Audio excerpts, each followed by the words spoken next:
Hello, everybody. Apologies to keep you waiting. What we wanted to do was just maximize kind of the amount of attendees in before we kind of formally kicked off. So we're going to do that now. So good afternoon, everybody, and welcome to this System Stress Event webinar. Before we begin, if I could just start with some housekeeping. So for your awareness, this webinar is being recorded. So if those attending could remain on mute and also with their videos off in case you've been able to keep that functionality. As I am aware, Teams will have likely restricted this in any case, but just in case we want to cover that item.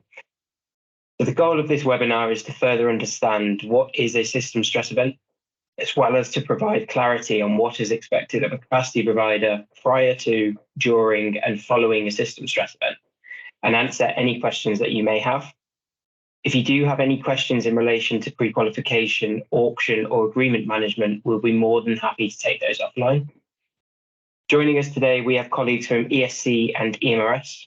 This webinar has been created and will be jointly delivered by the Capacity Market Delivery Partners.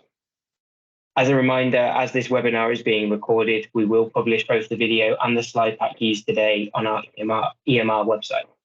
Next slide, please.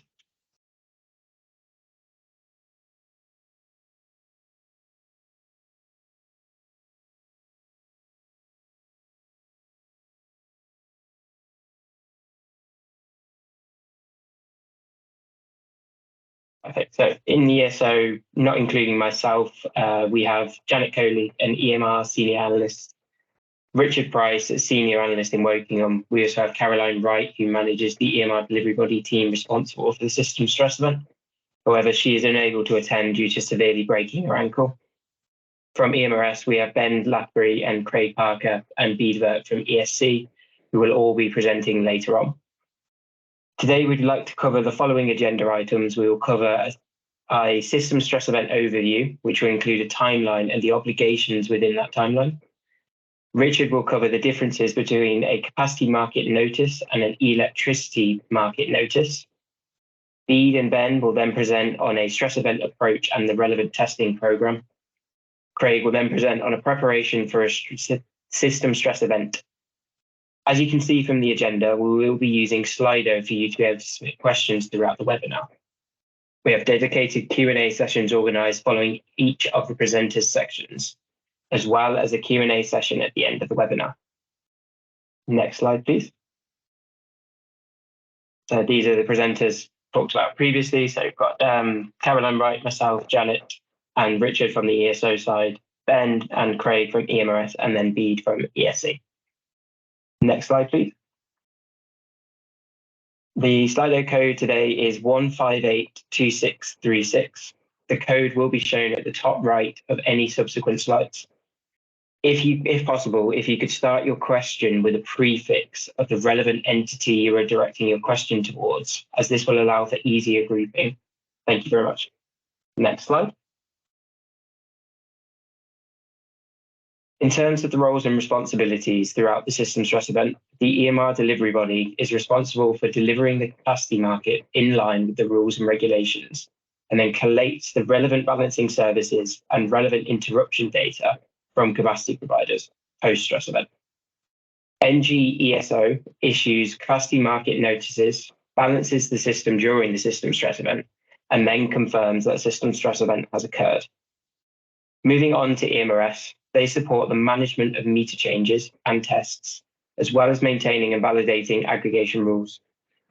Following a system stress event, EMRS will publish the capacity market volume register, operate the settlement system, and issue data default notices. ESC are responsible for overseeing the settlement of payments. For the capacity providers, some of the responsibilities include tracking communication from relevant parties, ensuring all the contact details are up to date, engage in physical transfers of capacity obligations, also known as secondary trading, as well as ensuring metering pathways are set up and are functioning correctly. During the system stress event, it is the capacity provider's obligation to deliver capacity at least at HealthCo, which is the adjusted load following capacity obligation, which you will hear much more of further down in the webinar. Post-stress event, the capacity providers are required to submit data via the pathways outlined later in this webinar, as well as taking part in the volume reallocation exercise. Lastly, moving on to Elexon and the half-hourly data aggregators. They are there to support the submission of metered data and the overall settlement process. I will now hand over to Janet Coley. Thank you very much. Hello, thank you, Mitchell. Good afternoon, everyone. I'm Janet Coley. I'm an analyst at EMR Delivery Body in the data and compliance team. I'll be going through what is a system stress event, high-level timeline and actions for a stress event, what is classed as relevant balancing services, and a checklist of things you can do to prepare yourself should a stress event occur. So what is a system stress event? It is where a system operator instigates a demand control event which lasts at least 15 minutes continuously. If that goes across more than one settlement period, then each of those will be classed as a system stress event.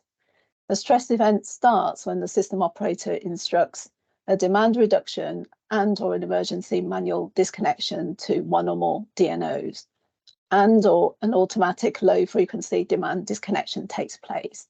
There are, of course, exceptions which you can find in the CM rules section 8.4.2. Then the stress event will end when the system operator instructs the last outstanding DNO to restore demand or reconnect in accordance with the grid code. So how do we know when a system stress event could occur? Next slide, please.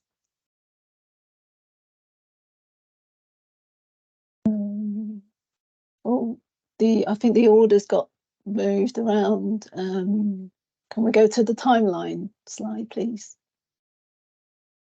Yeah, so this is the high-level timeline and actions for a stress event. The actions here are color-coded with ESO, including EMR Delivery Body in orange. Capacity providers are in green and EMRS actions in blue. So I'll start at the top and work my way down the timeline. A capacity market notice, CMN, is raised automatically 4 hours ahead of real time if there is insufficient margin. So this is not instructed by the ESO, it just happens automatically. You can register to get notifications via our dedicated CMN website, or you can get them via BM reports. My colleague Richard will talk more about CMNs after my slides.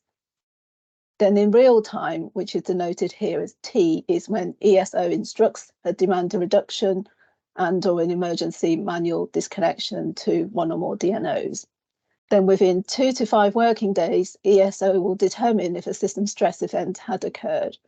If it is deemed so, then ESO will notify EMRS and capacity providers. Details will also be published on the CMN website. Moving down to the green and blue alternating boxes. So following confirmation that a system stress event had occurred, capacity providers will have till the 3rd working day of the following month, which is denoted here as M plus WD3, to submit relevant balancing services and relevant interruptions data to EMR Delivery Body, and meter data to EMRS by the 9th working day of the month following the stress event. I'll talk about relevant balancing services more in the next slide. And then EMRS will issue the capacity volume register on M plus 10th working day, and capacity providers will have M plus 11th to 19th working day to reallocate any under delivery volumes to avoid penalties. On M plus 21 working days, EMRS will then issue the penalty notice invoices on behalf of ESC, and capacity providers pay any penalties by the 26th working day, the month after the stress event had occurred. But please note, if a system stress event occurs towards the end of the month, Desners have published a letter of comfort confirming that timings for issuing penalty invoices will be later than M plus 21 working days. So this allows us time to ensure that invoices are accurate. Can we go back up to the relevant balancing services slide, please? So what are relevant balancing services? These are essentially balancing services procured by ESO that are listed in the RBS guidelines. For example, frequency response services such as dynamic containment, dynamic moderation, and dynamic regulation. reserve services such as short-term operating reserves, and some constraint management services are listed as classed as RBS. The current CM rule stipulates that the capacity provider must notify the ESO of any balancing services contracts that they hold while also participating in the capacity market. This is important so that any RBS is accounted for in calculating the CMU's adjusted load following capacity obligation, ALFCO. Ben and Daniel from ENRS will talk more about ALFCO later in this webinar. A large number of the RBS are procured day ahead for a single day, so this may require process change in the CM rules to reflect the short-term procurement. For further information, please contact Steve Miller, Contracts Manager at ESO. And can we move to the slide with capacity providers preparation for system stress event, please? So this is the checklist of things that capacity providers can do to prepare for a system stress event. So before such events, please ensure that details relating to capacity obligated CMUs are correct within the EMR DB and EMRS systems, such as metering and contact details. Ensure all necessary steps are taken to prepare CMU to deliver its ALFCO. And if you are aware of any reasons why the capacity obligated CMU is unable to deliver its ALFCO before a system stress event, please contact EMR delivery body. The email address is at the end, but it's emr@nationalgrideso.com. Before the stress event, please subscribe to the CMN alerts. If you Google GB CMN, it'll come up, and it will be listed later in the slides as well. Finally, post-events, please familiarise yourself on what data is required should system stress events occur, i.e. submitting RBS and RI data to EMR delivery body, and reallocate volumes to avoid penalties. So this is my last slide, so I'll pass you back to Mitchell for the first Q&A sessions. Thank you. Thanks, Janet. So we've had a couple of questions come in through the Slido. So kicking off with will the slide pack be shared? Yes, it will be. We will also circulate the recording of the webinar. We will also be creating an FAQ document off the back of this webinar, which will also be circulated as part of that. There'll be a comms going out from the EMR delivery body website. The next question is in relation to penalties. Bede, would you like to take the answer, Mo? Bede, sorry, you're on mute. Classic. Thanks, Mitchell. Good afternoon, everyone. So to answer that question, capacity providers that fail to deliver sufficient metered volumes to meet the capacity obligation during a capacity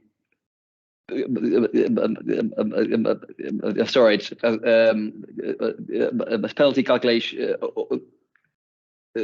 Penalties will be issued where a capacity provider fails to deliver sufficient metered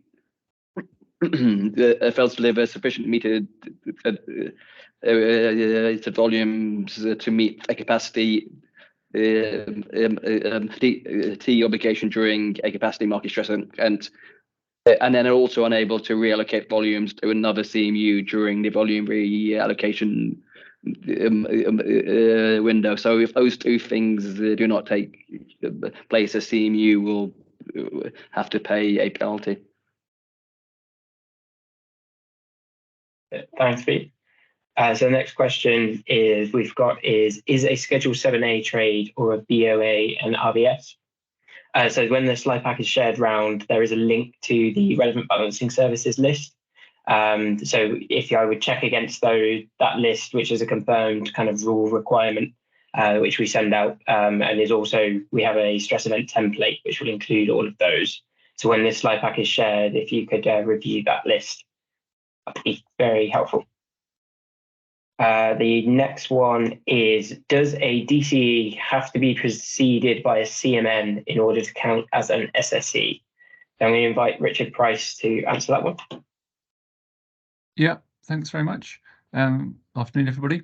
Yeah, so a DCE, if we issue a demand control event, that will automatically trigger a CMN.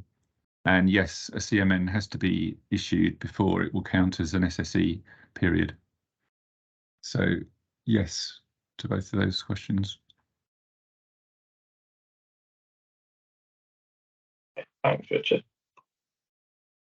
So the next question is how batteries are considered for ALFCO.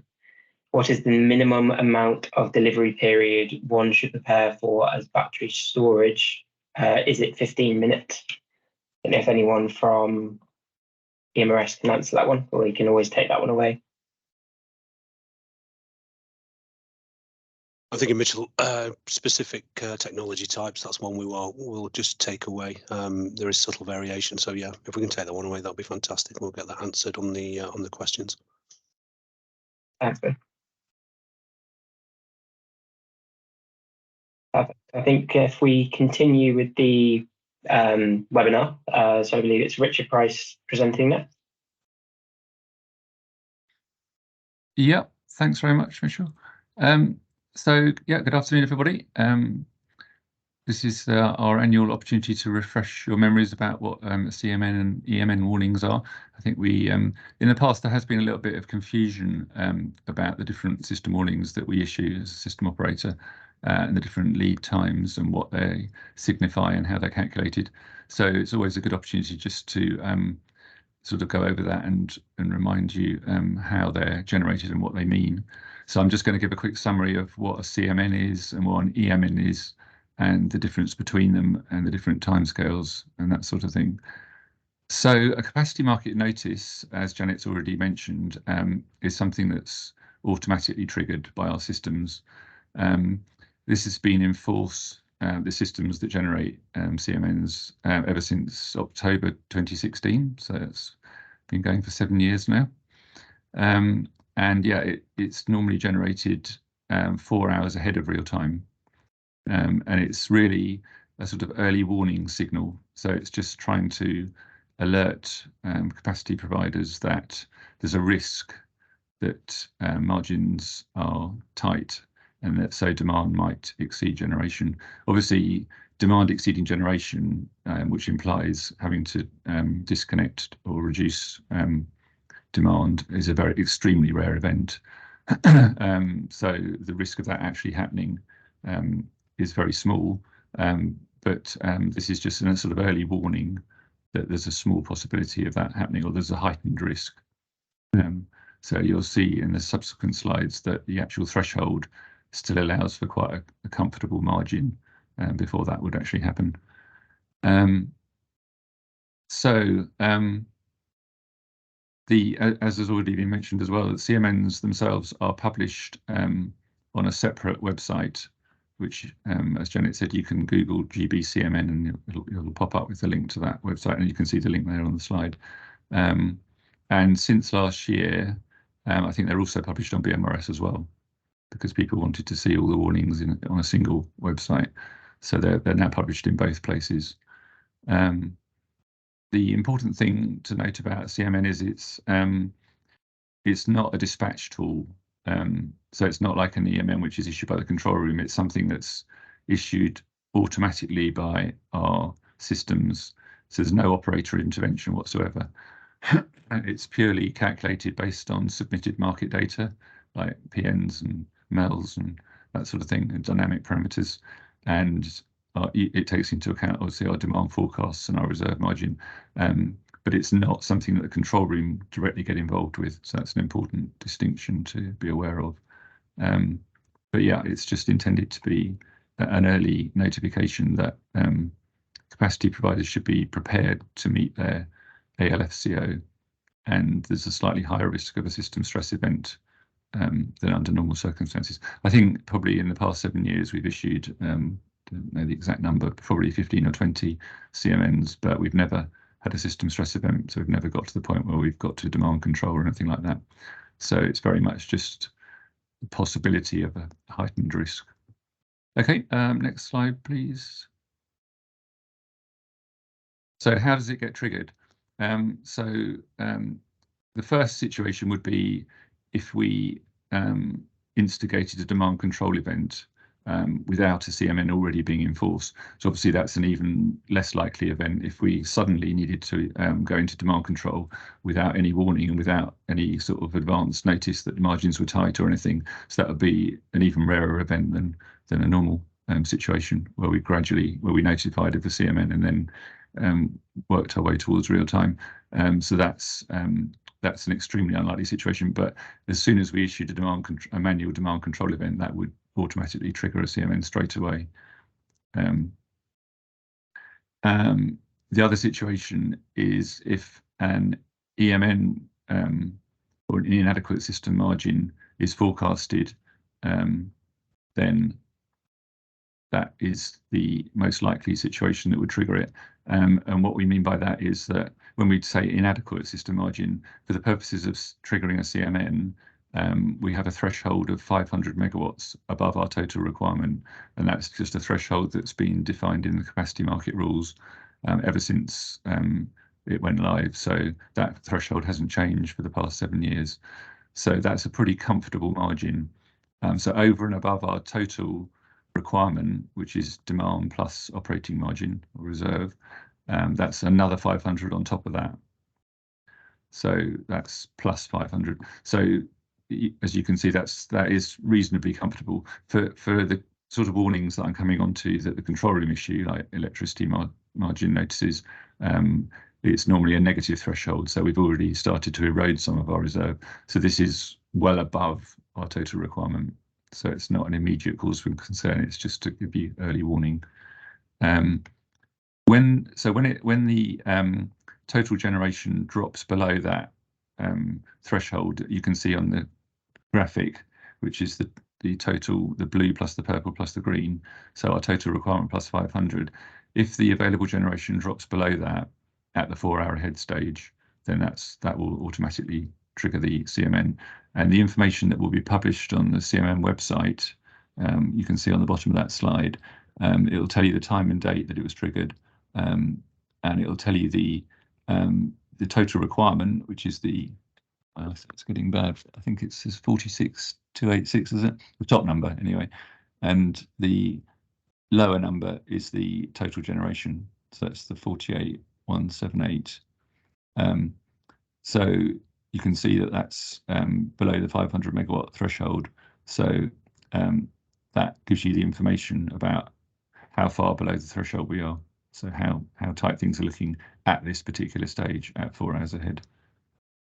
And then once that's been triggered, we will continue to monitor that every half hour, continue going forward until the margin, the forecast margin, goes above that threshold again. And the website will be continually updated. And once it does go above that threshold, which it has done every time in the past, the CMN will be automatically cancelled by the system. Okay, next slide, please. So the EMN, as opposed to the CMN, this is one of our system warnings, which is defined in the grid code. So that's been around for a long, long time, a lot more than 7 years. I think that's been ever since the grid code's been enforced, so probably since 1990. It used to be called notification of inadequate system margin, and I think it might have even been called something else before that. But anyway, this is the first of the warnings that the control room would issue, typically from day ahead down towards real time. So it could be issued at day ahead, or it could be issued on the day. Just depends on what the forecast margin is at the time. So this is specifically an operational tool that's issued by the control room, and again, it's really sort of early warning, because hopefully we would issue this well ahead of real time and give providers, market participants, an opportunity to respond to it and hopefully maximize the generation that they have available. And obviously a lot of things can change between the point at which we issue the EMN and real time. So the demand forecast might change, units that are tripped might come back onto the system, the wind generation might change, and all sorts of things can change. So again, it's issued at the earliest opportunity where we consider that margins are getting tight. And as I say, the typical threshold for issuing an EMN is a negative threshold. So we've already started to erode our operating margin. So you can see on the graphic that green area is eating into our operating margin. So on the previous one for the CMN, it was above the purple region, but here it's actually eroding some of our operating margin or reserve in that purple area.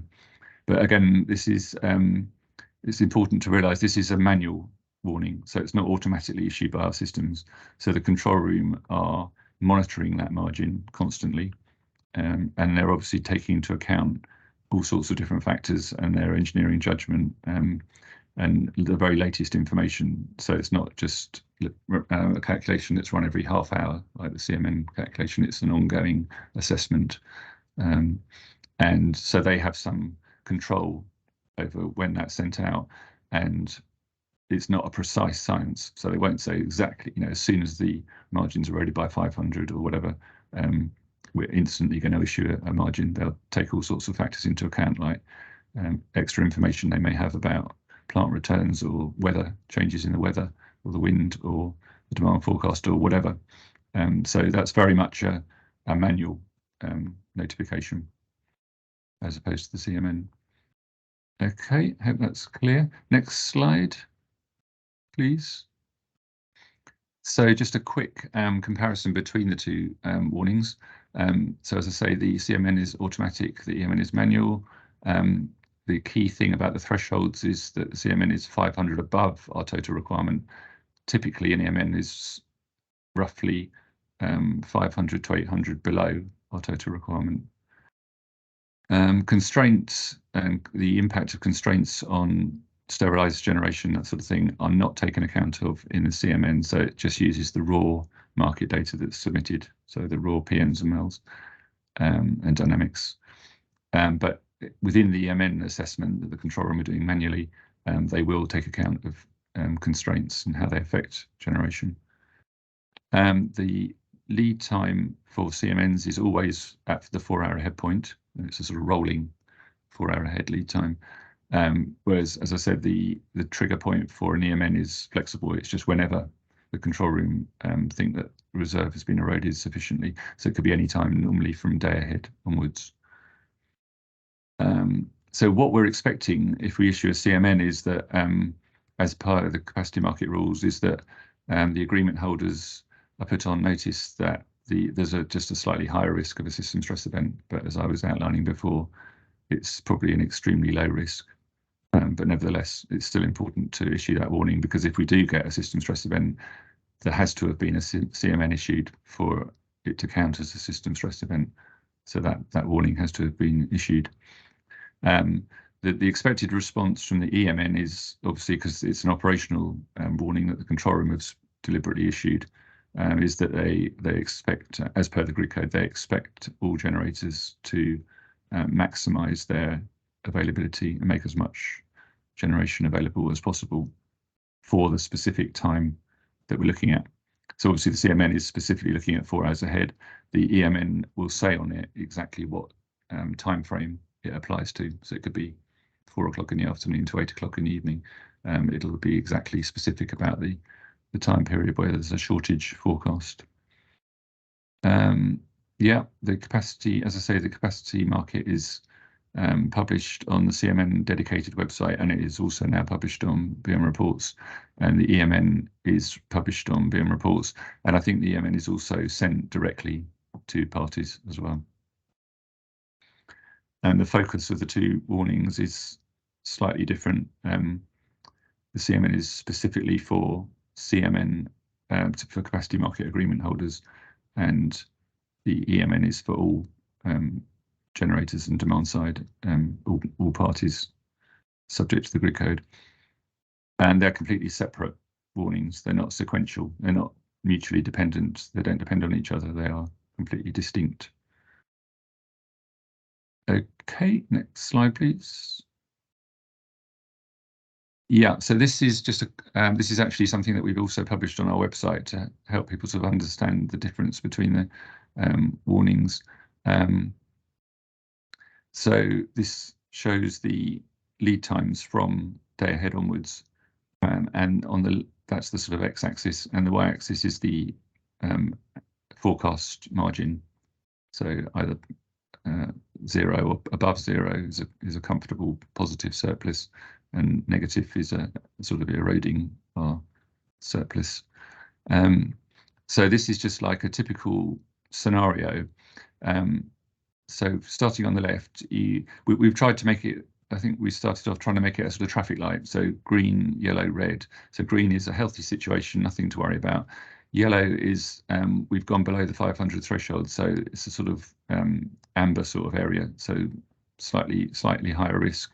And red is obviously EMN territory, where there's something slightly more urgent about it.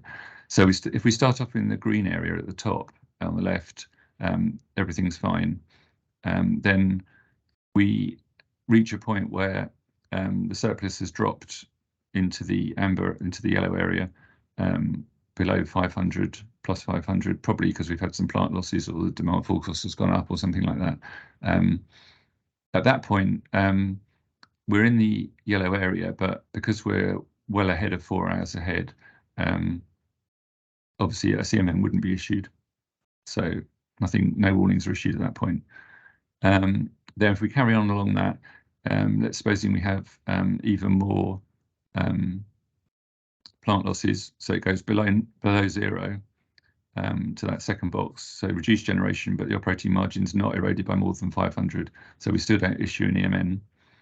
And then we get down to that dip where it goes into the red area. And then after those generation losses, that does take the operating margin below 500 megawatts.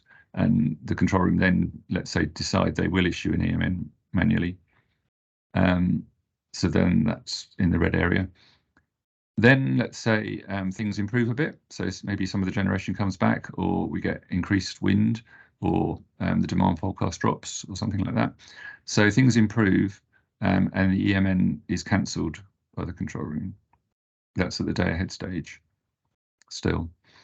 Then things change again, because obviously, as you probably know from previous winters and these sort of situations on tight margin days, things are changing all the time and change very rapidly from one half hour to the next, or minute by minute. So let's say on the day, maybe the next morning, we get more generation losses. So we have to reissue the EMN. But then through the course of the day, because the EMN's been issued, hopefully people have responded to that, and maybe some of the plant that was lost earlier that day or the previous day comes back, or for other reasons, the wind increases or the demand forecast drops. So we go back into the yellow region, the EMN's cancelled, but as you can see, we're probably still at around minus 400, something like that. So we have still eroded our reserve requirement, but we're not by enough to warrant an EMN. So the control room aren't particularly concerned anymore, because they're comfortable that by the time we reach real time, our reserve requirements will have dropped a bit, and they'll have enough enough margin to meet demand and response and reserve. So they cancel the EMN. Then we get to 4 hour ahead point, but because we're still at minus 400, that's obviously way below the plus 500 trigger for the CMN. So a CMN does get issued. So this is a key point, because you can see that the difference between the two triggers is 1,000 megawatts. So we've got plus 500 and minus 500. So even though we're comfortably back inside the no EMN territory, we're still well into the CMN territory. So that's an important point to notice. There's 1,000 megawatts difference between the two triggers. So that caused a bit of confusion, I think, last winter, because we just cancelled an EMN and then a CMN was issued. So people thought, well, it seems a bit odd, seems a bit inconsistent.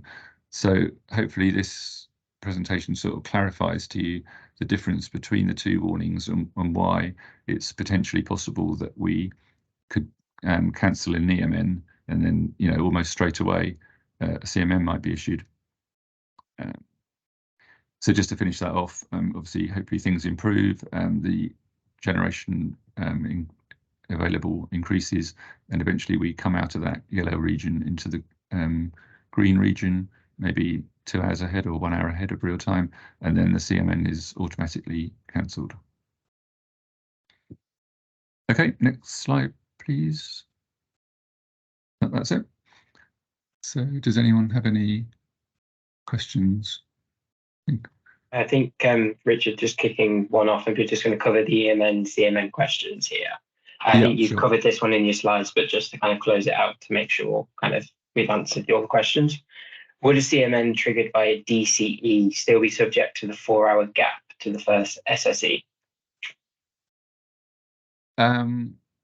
No. So if we issue a DCE, demand control, that would normally be in real time or very close to real time. I imagine that would be, half an hour ahead of real time. So that's the last resort. So unless things were incredibly serious and we had an incredibly high margin shortfall, we would be very close to real time. But as soon as the DCE is issued by the control room, that instantly triggers the CMN. So there's no 4-hour effect or anything. There's no lead time. That would just immediately trigger it, because that's the definition of a system stress event, really. Once you've had a demand control, that's the sort of last resort. Perfect. Thank you, Richard. Where am I able to see real-time demand surplus figures that impact the triggering of an EMN? Is this information in the public domain? So the triggering of the CMN is normally EMN, sorry. So the electricity market notice. Yeah. So the information that is probably most helpful regarding the likely margin forecasts that apply to EMNs is the derated margin figures, which are published on BM Reports. So there's a dedicated page on the BM Reports website.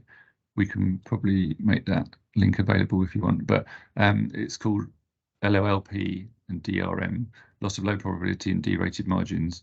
So if you go onto the BM Reports homepage, you'll be able to find that. And that provides margin forecasts from midday, day ahead, and then it provides them at a number of different lead times on the day, like 12 hours ahead, 8 hours ahead, 4 hours ahead, 2 hours ahead, and 1 hour ahead gate closure. So those forecasts are reasonably close to the CMN forecasts as well, and probably quite close to what the figures the control room are using, although, as I said, the control room have to use quite a bit of manual judgment as well. But yeah, those should be the best margin forecasts that are publicly published from day ahead onwards at different lead times, that should help you assess the risk of an EMN. Thank you, Rich.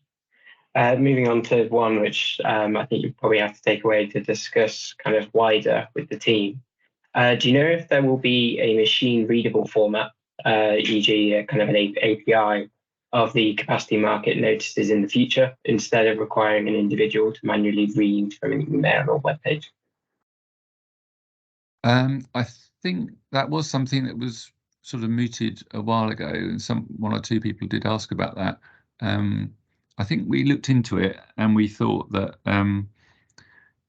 obviously we could do it, but because CMNs are so rare, there's only 1 or 2 normally each winter, we weren't sure that there was a sort of cost benefit case, the cost of actually making that change and modifying all our systems could justify that. But obviously things change, so we could look at it again if there's sort of a sufficient sort of number of people interested in that.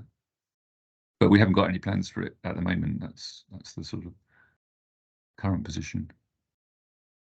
Okay, so it was something that was it has been muted before and it's clearly been looked into, so we could kind of reopen that if needed. Yeah, if there was sufficient demand for it, we could reopen it. Yeah. Perfect.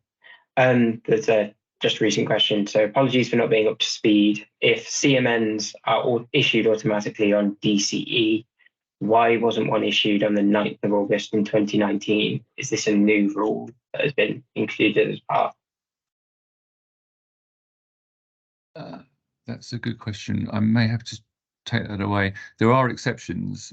So if a DCE is system flagged, so it's for system reasons, i.e. it's not an energy shortage, national energy shortage, it's just a specific issue in a particular part of the system, like for constraint reasons or local issues, then that doesn't trigger a sort of CMM which applies to the, implies the whole system, with shorter plant across the whole system nationally. So there may well have been an exception like that that caused that, but we'll confirm that.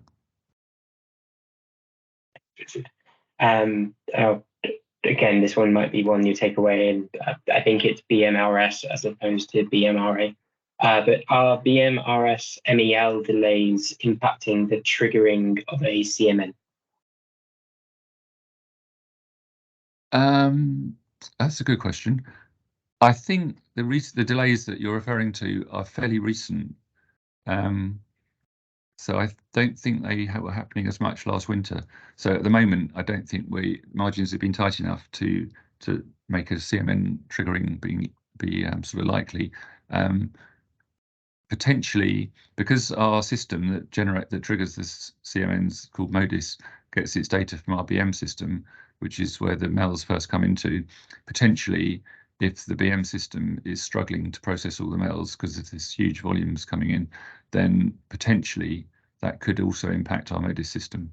So we'll take that away and confirm it. But as I say, at the moment, we're not really in the time of year, the deepest winter, when we've got serious margin issues yet. So even if it was slightly slowing things down, the processing, it probably wouldn't have stopped a CMM being triggered yet. But if it carries on and we're still having issues with the volume of data when we get into the winter, then potentially it could. But we'll come back to you. We'll come back to you on that. Perfect. Thanks, Richard. That's all the questions relating to EMN and CMM. So we'll now move on in the webinar and hand over to Bede.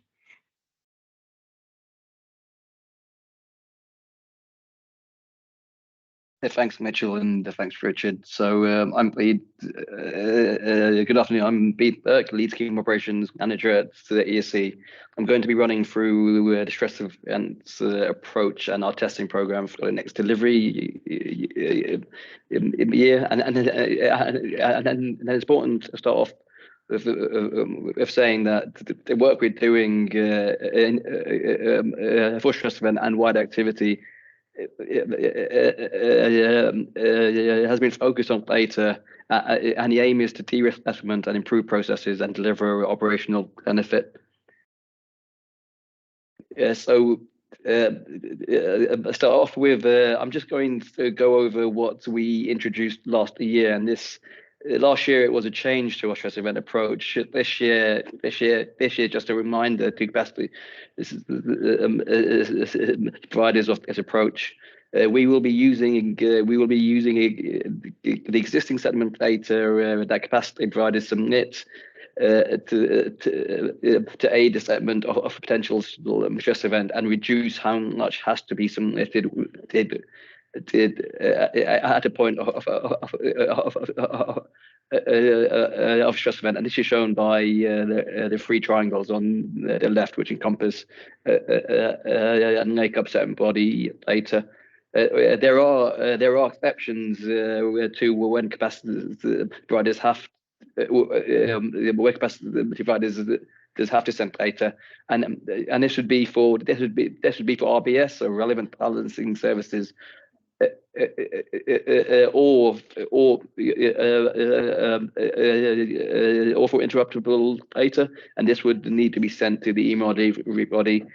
The CMUs which have self-submission sites and components, they would still have to send this data to EMRS. This data is not contained in our listing processes, so then it's important to be aware of this. Through this approach, capacity providers will have more time to validate what the settlement body sends to them during stress events, rather than spending time submitting data, and this should have a benefit overall.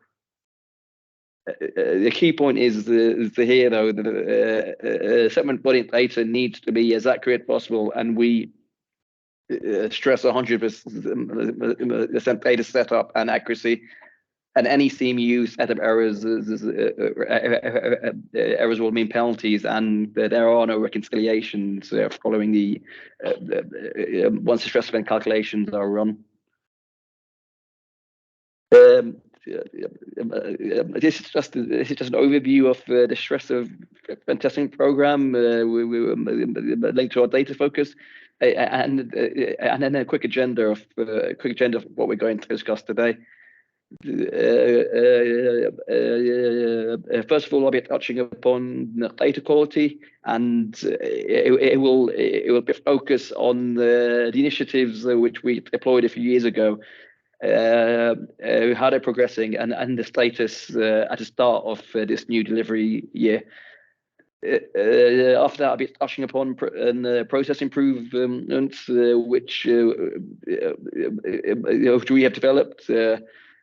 And I'll be going through the mock stress event reporting process, which we rolled out last year, and we're going to bed the process this every year. We won't be touching upon SBD and the EPT testing this time around. But we are continually trying to improve the process. And lastly, it will be touching upon the process and system enhancements that we are developing and that we have proposed alongside the delivery body. So on to data quality. The other said before, data quality and data setup is critical for accurate estimate and to allow increased automation on our behalf. We've aimed for 100% delivery year start target of having all that's up at 100%. BMU flows which are to be expected for component CMUs which have BMU flows are set up, which is great, and then we would expect these too. Next is aggregation rules. We deployed this data quality initiative in 2019, and this alert process and payment suspension process has been working effectively. Prior to us deploying this initiative, this setup rate at the start of delivery year was around 80%, and now you can see it's 98%, and this has been consistent since we rolled this out. Next is so MPAN, so MPAN flow setup. This is so we're currently at 82% of the CMUs with MPAN components. Components have their flow set up. But this is improved compared to previous years. At this point in delivery year, we do understand that CPs are experiencing issues in playing up MPAN data flows, and then as a segment body, we are engaging to understand and try and assist. So please feedback if you are experiencing any issues. Again, there are benefits from the data quality initiative. Setting up alerts for the meter data flows has shown a benefit. So for MSID submission, which is self-submitting components and self-submitting the meter data flow. Data flows is currently at 16%, which is, as there's no requirement for CPs to submit this data to be affected, it would be quite low, and this is a focus area for us to improve. And we have had feedback from CPs the process that can be improved, and we are exploring how to make those improvements with a view to any automation which could assist the CPs and reduce the administrative burden. Yeah, so just to summarize, the status was for next every year on these data quality initiatives. For the first one, aggregation rules, we aim to maintain it, and we will be looking at trying to close at 2%. So if you haven't submitted your aggregation rules, please do. On a second data quality initiative for metadata. We are looking to maintain the alert system we have in place, but also we're keen to understand where there are data set up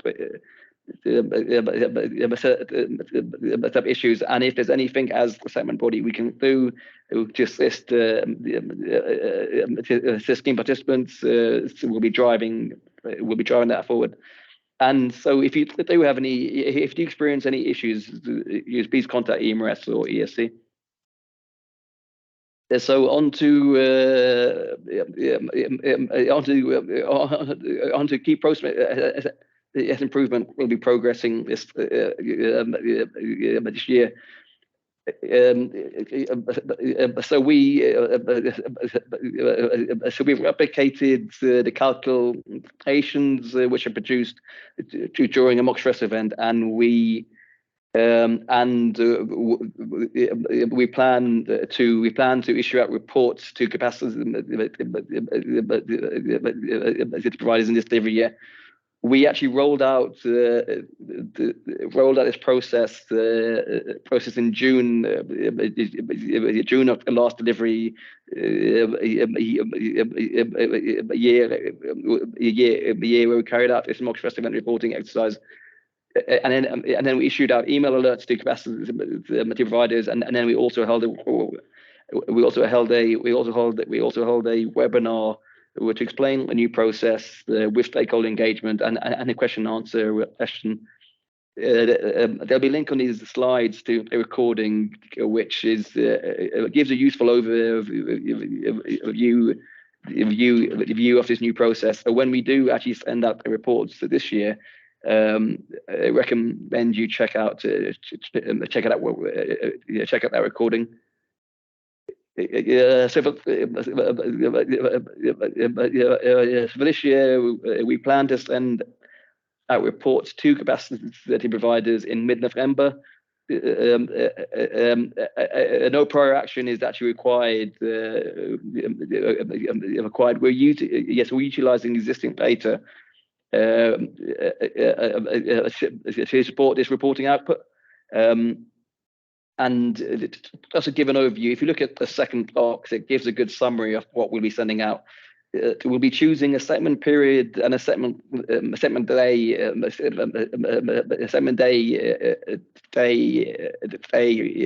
in October, and we'll be running a mock stress event calculations, and we'll be sending out reporting. If you are fully set up for your CMU, we'll be indicating if there was a mock stress event and whether you would be over or under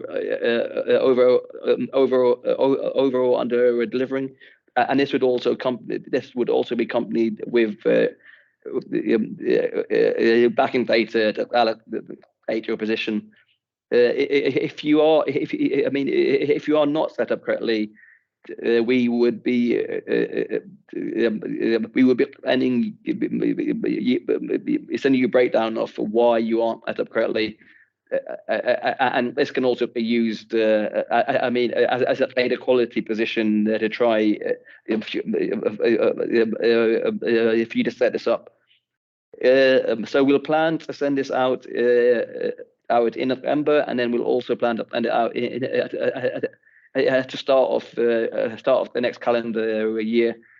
If there is a capacity market notice, we can also carry out ad hoc reporting, and this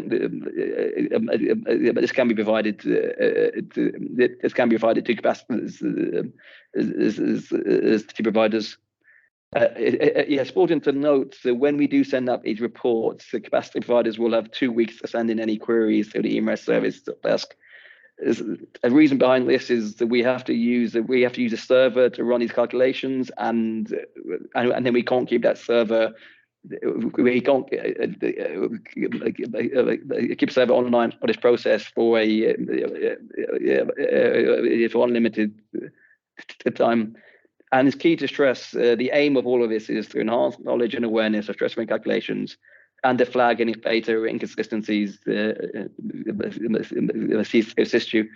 So when we ran this process in June, there was a lot of questions and feedback on the ALFCO part of the stress event calculations.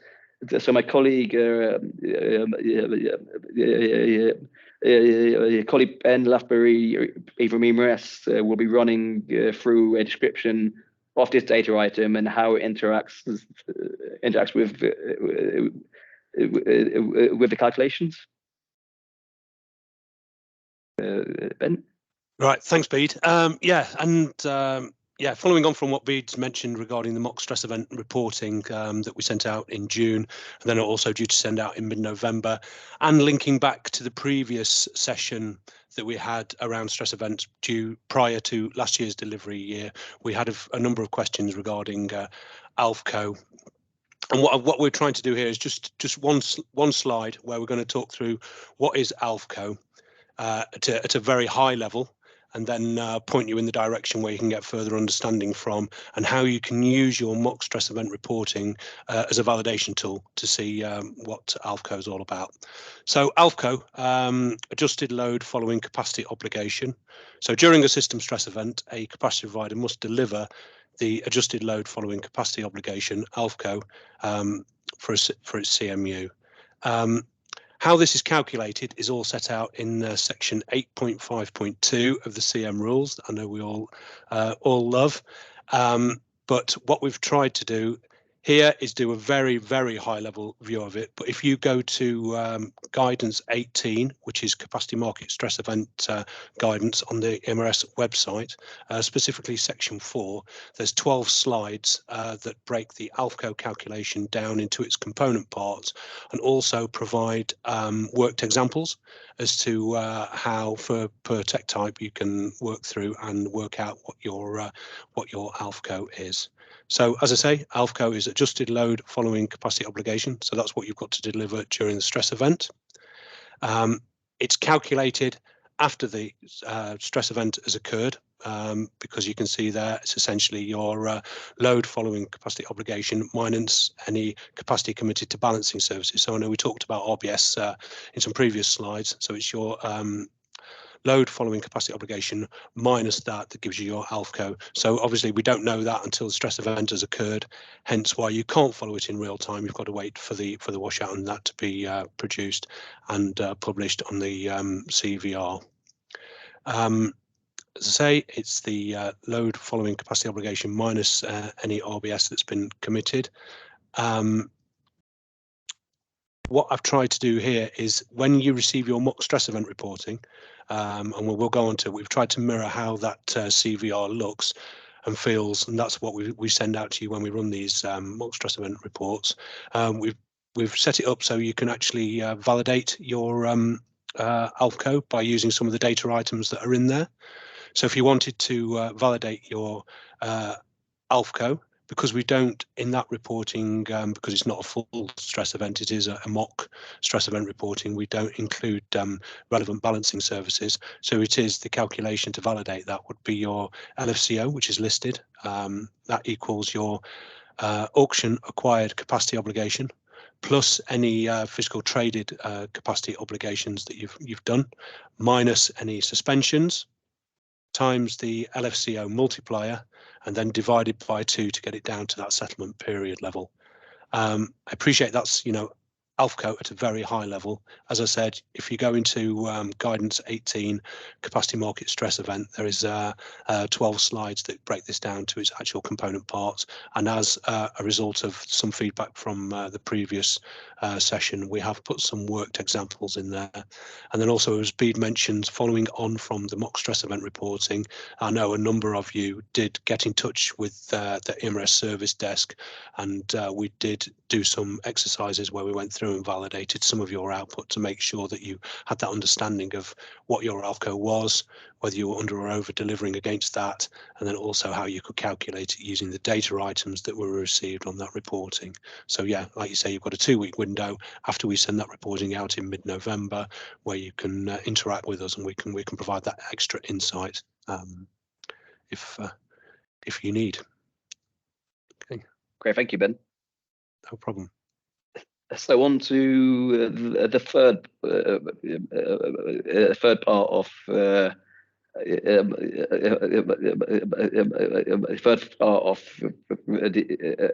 our stress event program. It's exploring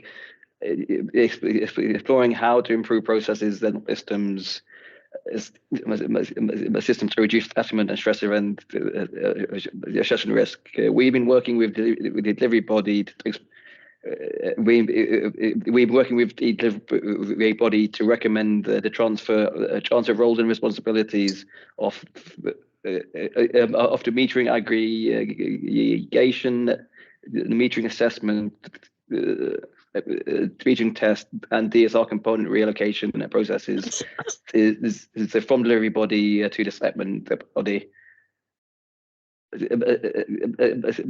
to summarize, the high-level benefits of this opportunity is to make these overall processes less complex and to provide an overall benefit to the scheme. I've listed out some of the key benefits in these 5 areas. So going from left to right, the key one is segment body carries out assurance of metering. So through this process, the data would be sat with the segment body carries who uses the data. Also, segment processes used as metering data. So having that stored in the same system where the knowledge and expertise is. And the system that uses the data as a benefit. Having clarity on the roles and responsibility for the scheme, it will provide accountability in process ownership, which should improve the customer experience. We've simplified. Well, the aim of this is to simplify data submission process. And shifting when metering of the engagement data is submitted. The fourth one along is more internal, but through this work, we actually remove the interface.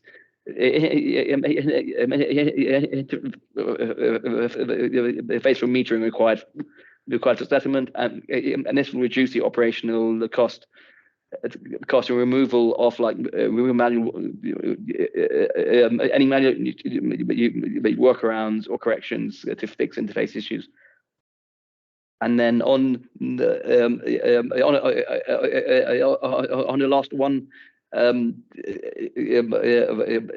through this change, we aim to reduce any risk of delay of settlement of stress event and segment processes. The status of this change is currently CP373 has been issued to Ofgem with a CMAG recommendation that should be implemented. There's a link here which links to the Elexon CMAG website, which contains all the information linked to this change.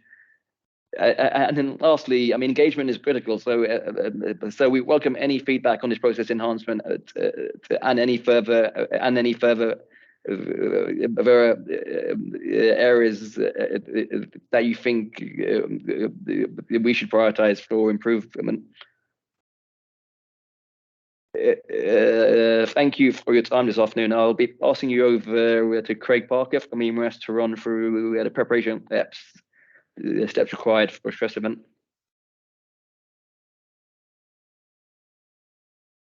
Unfortunately for everybody that's on the call. Thank you very much, Bede.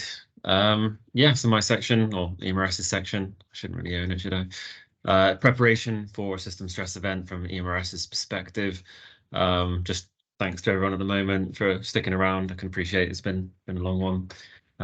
And I'm the last person you want to be dealing with at this point. So I'm Craig Parker, I'm the ops lead for EMRS. And just want to sort of point out that EMRS have been working really closely with ESC to deliver these improvements and sort of how the process is set up and run. And just take a second to point out that Ben and Danielle have been critical components compared to my almost bystander-like position. So we'll just jump straight into the next slide, please. All capacity providers are strongly advised to ensure that you're familiar with the capacity market stress event guide that can be found on the EMRS website, guidance document G18, as Ben mentioned earlier, and the links in the slide deck can all be circulated. And as Ben mentioned earlier, specific areas of interest are the ALFCO section, which lists how it's calculated and what's used for, the penalty invoice calculation, which covers how the penalties are incurred and calculated, and volume reallocation, what that is and how it occurs, which we'll touch on a little bit later in the slide deck. And at the bottom of this one, you'll see as well that relevant balancing services, which have been mentioned before, should still be submitted as per the existing process. Can just jump straight into the next slide. So following on from last year's, I'm pretty sure it's last year's MyEMRS overhaul, the capacity providers will now submit their CMVRNs via MyEMRS, though it should be noted that if that service was to fail at the time, then submissions would be made by your SFTP account. So on the 10th working day of the month after a stress event occurs, EMRS will activate the volume reallocation window on MyEMRS. This will trigger an email notification out to all capacity providers registered on MyEMRS. The CMVRN tab will only be available when a volume reallocation window is open. And on accessing the MyEMRS account, you'll just navigate to the CMVRN tab. There'll be a details button next to the stress event listed on the screen. And once clicked, you'll then be able to enter the necessary details. The CMVRN must be submitted by both the transferor and the transferee. I really don't like saying those words. The volume to be transferred in the notifications from each party must be equal, but of opposite signs, so negative for the transferor and positive for the transferee. And please ensure overall that you're registered on the site and that you have access to your relevant SFTP account. So again, if you're worried about your MyEMRS registration, or if you've not checked in on an SFTP account because ultimately you rely on BMU metering pathways or MPAN metering pathways, then just contact us at contact@emrsettlement.co.uk and we can just check out to make sure that you are registered with an SFTP account. We'll get one set up for you if need be. The next slide in this deck, if we just pop over, is something that Ben is a little bit more familiar with. So if we just jump into the next slide, whoever's in control, around the capacity volume register, and I'll just let Ben. Yeah, Craig, thanks for that. This is just a slide that, again, last year we got a couple of queries regarding how the CVR looks and what the data items on there, and also linking back to the mock stress event reporting that Bede alluded to just previous in the presentation. So the CVR, so the capacity volume register, is published to provide information on each CMU's performance in relation to its obligation following a stress event and to support volume reallocation, as Craig's mentioned. It will be published between the 10th and 19th working day inclusive after the end of the month in which a capacity market stress event occurs. The CVR will show all capacity providers' final positions at the closure, will also show all capacity market final positions at the closure of the volume reallocation window on working day 19. That's going to change, but not till the next delivery year. So communications will be sent out prior to that change, but we just wanted to point that out there, that is still the case for this delivery year. If we do have a capacity market stress event and we're publishing the CVR during that time period, there is also something new that's in place, one of our T files that we will be sending out to capacity providers that works in support of the CVR, and that's the T70, so another T file. And this is the CM stress event position. And this backing data file supports the CVR, and the two work in tandem because obviously the CVR is at a specific level to enable people to do their volume reallocation, but there might be a need to drill down, go into more detail as to how the data items, which I'm just going to quickly run through on the CVR, are derived at.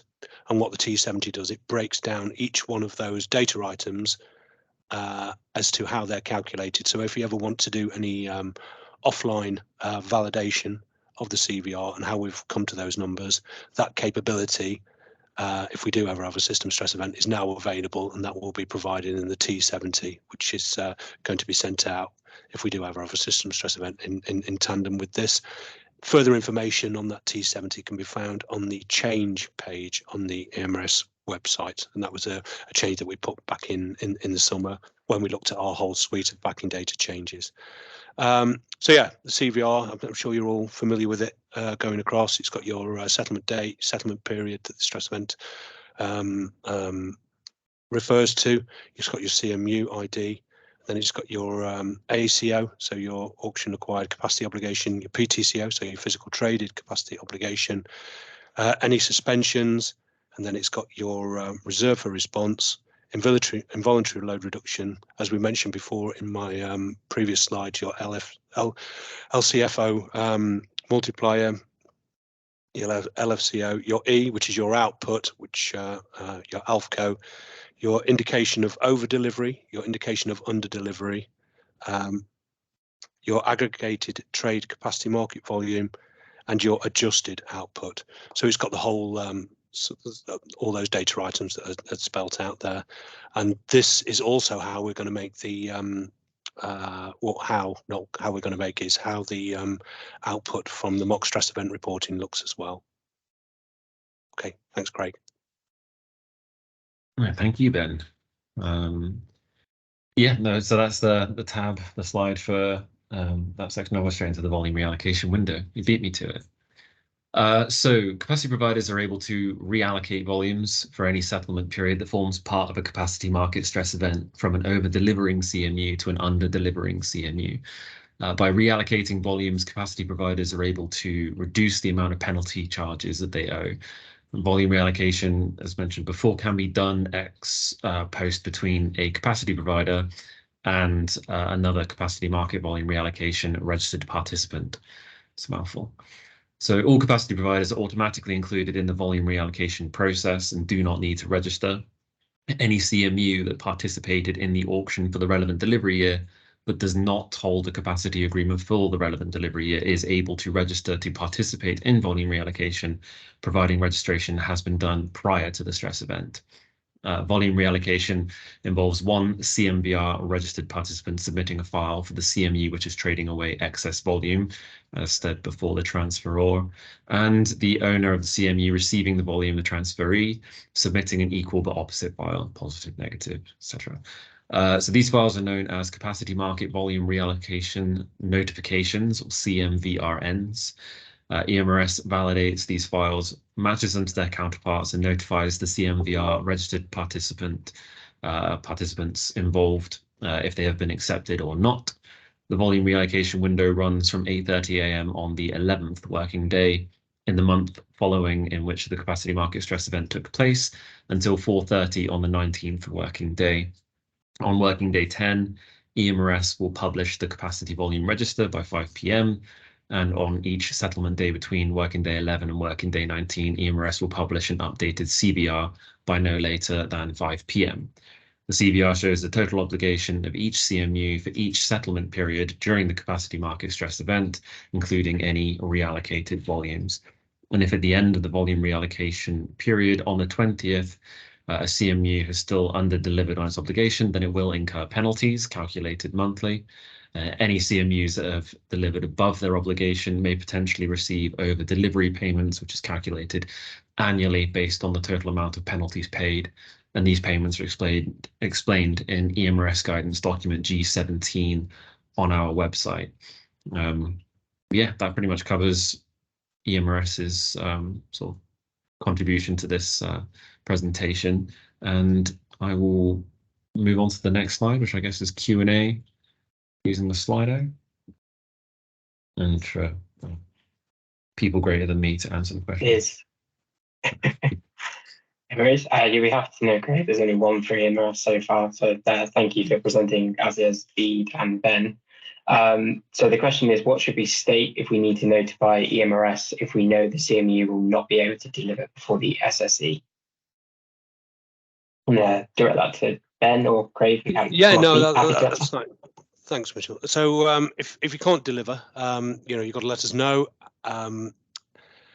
If there's still the opportunity, if the CMU can't deliver, then to use the volume reallocation as a tool to remove that obligation. That's what it's set up for, so to move that obligation around. And if that isn't done during that window using the volume reallocation, then you would be liable to receive penalties. So that's essentially what it's set up for. So if you're under delivering or can't deliver, then use that mechanism to move that obligation to somebody who can. Thanks, Ben. I think just to kind of add on from a EMR delivery body side, if this is a known issue well in advance, please utilise the secondary trading market that will remove your capacity obligation prior to a stress event happening. Another question's come in for EMRS. Can the CMU reallocate volume to a position below their ALFCO? So, i.e. from a unit with a less valuable contract to a more valuable one. Again, I guess that's Ben. I'd from a unit with a less valuable contract to a more valuable one. It's an interesting position. Can we take that question away? I'm not sure if what the answer would be on that one. Sorry, I just trying to turn my camera on and turn my mic off mute. So that is possible. I'm not sure why that would be carried out, but through the volume reallocation process, you are able to shift your volumes across. And then we can provide more. We can answer that question in more detail. But yes, it is possible. Well, Ben, did you have anything else to? No, I think that's essentially how it's set up to do, isn't it? I think if you've got any questions, both weird and wonderful, about volume reallocation, I think ping them across to us, and we can include those on that questions wash up afterwards, because it's always good to have it in writing, isn't it? But that's the sort of makeup of the volume reallocation, isn't it? Is to move stuff around so you don't get penalised and you're meeting your obligation or removing it. Perfect. So just going to cover, is there any dependencies between capacity market and balancing mechanism? Can we be a part of both at the same time? So the answer to that is yes, although I would caveat that your ALFCO is only adjusted if you are a part of a relevant balancing service. So it's worth checking that relevant balancing service list to make sure that if a stress event were to occur and you were actively participating in a different balancing service, then you wouldn't be penalised for doing so. The relevant balancing service adjusts your ALFCO calculation. If anyone else wants to add anything on top of that, please feel free. And then the next question is, as mentioned earlier, is there a requirement for CPs to update the relevant balancing services a CMU is delivering in, and how do we action this?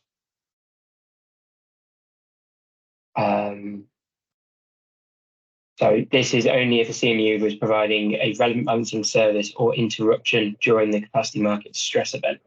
In order to ensure timely calculation of their ALFCO, they should ensure they complete and submit the correct system stress event data template to the delivery body within 3 working days of the last day in the month in which the capacity market stress event has occurred.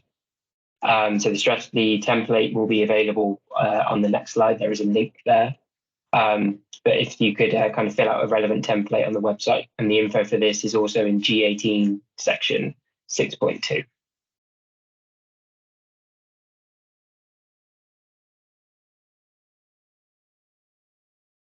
Perfect. So I think the next one isn't updating. If we could move on to the next, if anyone does come in, we can pick up at the end. If we move on to the next slide. So as just mentioned, we do have a kind of a useful information section which will be included in the slide pack that we share out. And this also includes, as mentioned, the system stress event template, which is on the delivery body website. There will also be links included in the FAQ wrap-up document that we'll produce based on the answer, some of the questions and the answers that we've got to help support you. And if we could move on to the next one, next slide.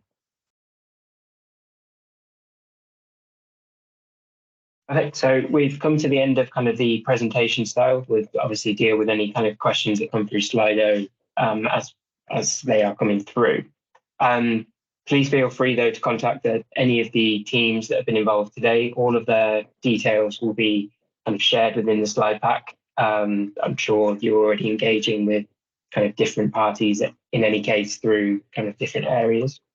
We are running a poll as well. And the question is, has the webinar today increased your understanding of system stress events? So it'd be really beneficial for us to see how the message is landing from these, to make sure that obviously we're directing them in the correct way.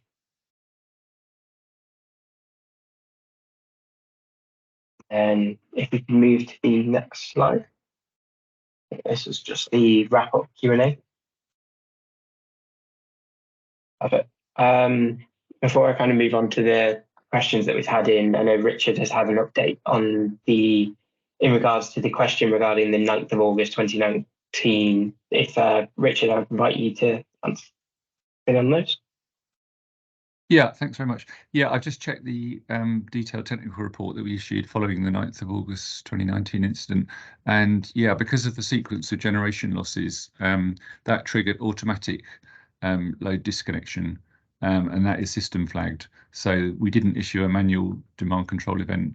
So that is not something that will trigger a CMN. So under the rules, if it's system flagged and it's an automatic low frequency disconnection, that doesn't constitute a CMN, doesn't result in a CMN being triggered. That was it. Okay, thanks, Richard. And then we've had a question, can I confirm based on the last answer that there is no requirement to provide RBS per CMU at the start of delivery year? So it is in relation to if you are providing an RBS, then obviously in a stress event provide the template. I believe when you enter a balancing service kind of 1 day ahead contract, there is a question relating to enter into them that if it does ask if you're involved in the capacity market. So if you could share that with the relevant balancing services team, that would be really beneficial, but there is no kind of requirement for us to receive that detail.